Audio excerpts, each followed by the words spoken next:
ನಕ್ಕು ಆಯುಷ್ಯ ಹೆಚ್ಚಿಸಿಕೊಳ್ಳಿ.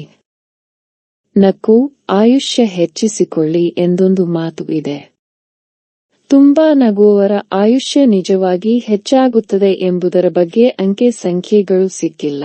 ಆದರೆ ನಗುವುದು ಆರೋಗ್ಯಕ್ಕೆ, ಅಂದರೆ ಶರೀರದ ಆರೋಗ್ಯಕ್ಕೆ ಮಾತ್ರವಲ್ಲ, ಮನಸ್ಸಿನ ಆರೋಗ್ಯಕ್ಕೆ ಕೂಡ ಪೋಷಕ.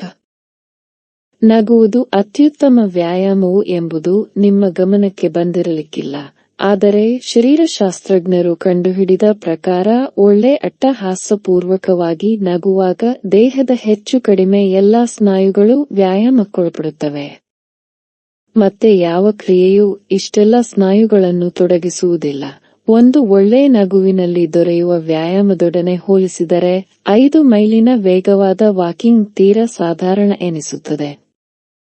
ಉದಾಹರಣೆಗೆ, ನಗುವಿನಲ್ಲಿ ನಿಮ್ಮ ಕಣ್ಣುಗಳಿಗೆ, ಬಾಯಿಗೆ, ಮುಖಕ್ಕೆ ವ್ಯಾಯಾಮ ಸಿಗುತ್ತದೆ.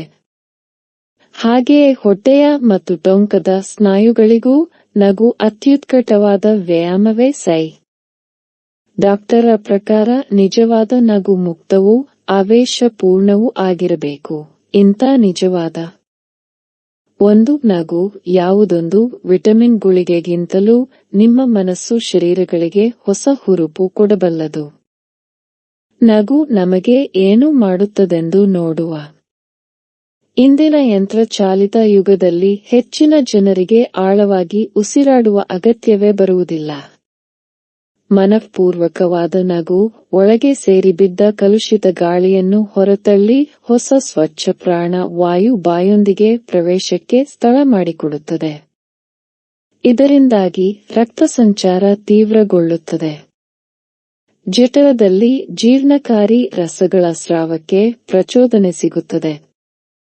ಹೊಟ್ಟೆಗೂ ಎದೆಗೂ ನಡುವಣ ಸ್ನಾಯುಭಿತ್ತಿಯ ಚಲನೆಯಿಂದಾಗಿ ಶರೀರದ ಹೆಚ್ಚಿನ ಸ್ನಾಯುಗಳಿಗೆ ಮಾಲೀಸು ಮಾಡಿದಂತಾಗುತ್ತದೆ. ಅಟ್ಟಹಾಸದ ನಗುವಿನೊಡನೆ ಕಣ್ಣೀರು ಬರುವುದರಿಂದ ಕಣ್ಣಗುಡ್ಡೆಗಳಿಗೆ ಸ್ನಾನ ಮಾಡಿಸಿದಂತೆಯೂ ಆಗುತ್ತದೆ. ಅತಿಯಾಗಿ ನಕ್ಕರೆ ಕೆಲ ನಿಮಿಷ ನಿತ್ರಾಣವಾಗಿ ಬಿಡುವ ಸಂಭವ ಇಲ್ಲದಿಲ್ಲ. ಆದರೆ ತೀರ ವಯಸ್ಸಾದವರನ್ನು ಮತ್ತು ಹೃದಯದೌರ್ಬಲ್ಯವುಳ್ಳವರನ್ನು ಬಿಟ್ಟರೆ ನಕ್ಕು ಸಾಯುವ ಸಂಭವ ಇಲ್ಲ. ಹೃದಯ ದುರ್ಬಲವಾಗಿದ್ದರೆ ತಮಾಷೆ ಪ್ರಸಂಗಗಳಲ್ಲಿ ನಗು ತಡೆದುಕೊಳ್ಳುವ ಯತ್ನದಲ್ಲಿ ಕೂಡ ಮನುಷ್ಯ ಸಾಯಬಹುದು.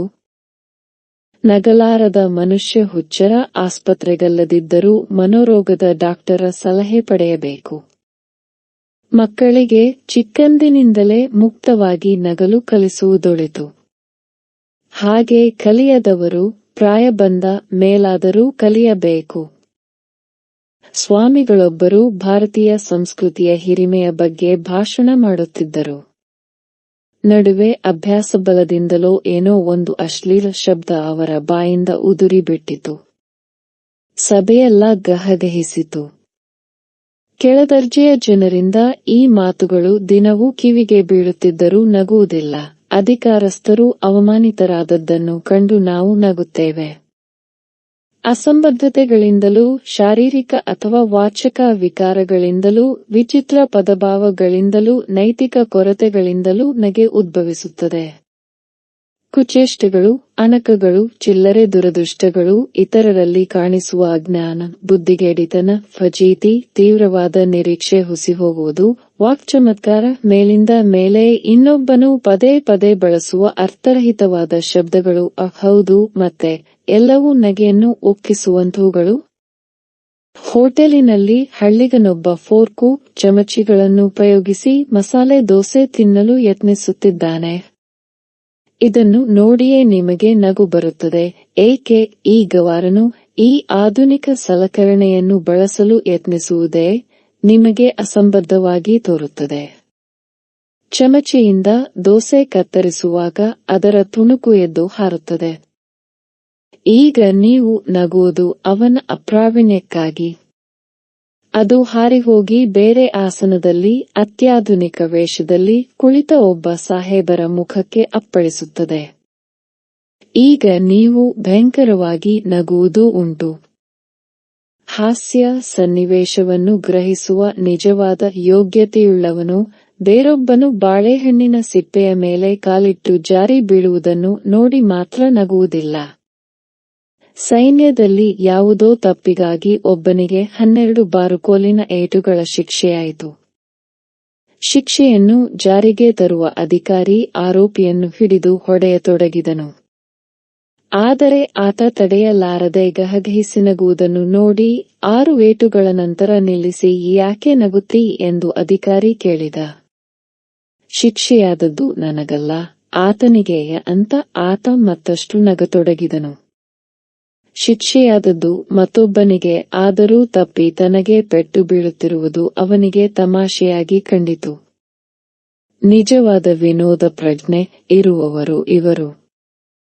ವಿನೋದದ ಸನ್ನಿವೇಶದಿಂದ ತಮಗೆ ಕಷ್ಟವಾಗುತ್ತಿದ್ದರೂ ಅವರು ನಗದೇ ಬಿಡರು. ಬೇರೆ ಬೇರೆ ಪ್ರಸಂಗಗಳಲ್ಲಿ ನಾವು ಏಕೆ ನಗುತ್ತೇವೆ ಎಂಬುದಕ್ಕೆ ಮನೋವಿಜ್ಞಾನಿಗಳು ಬೇಕಾದ ಕಾರಣ ಕೊಡುತ್ತಾರೆ. ಸಾವನ್ನು ಕುರಿತು ವಿನೋದ ಕೇಳಿ ನೀವು ನಕ್ಕರೆ ನಿಮಗೆ ಮರಣ ಭೀತಿ ಬಹಳವಾಗಿದೆ. ಅದನ್ನು ತಾತ್ಕಾಲಿಕವಾಗಿ ಯಾದರೂ ಮರೆಯಲು ನೀವು ನಗುತ್ತೀರಿ. ಇನ್ನೊಬ್ಬರ ನೈತಿಕ ಅದರಪಾತದ ಕಥೆಯಿಂದ ನಾವು ನಗುವುದಕ್ಕೆ ಕಾರಣವೇನು? ನಮ್ಮ ನೈತಿಕ ಶಕ್ತಿಯ ಬಗ್ಗೆ ನಮಗೆ ಅಧೈರ್ಯವಿದೆ, ಅದಕ್ಕೆ.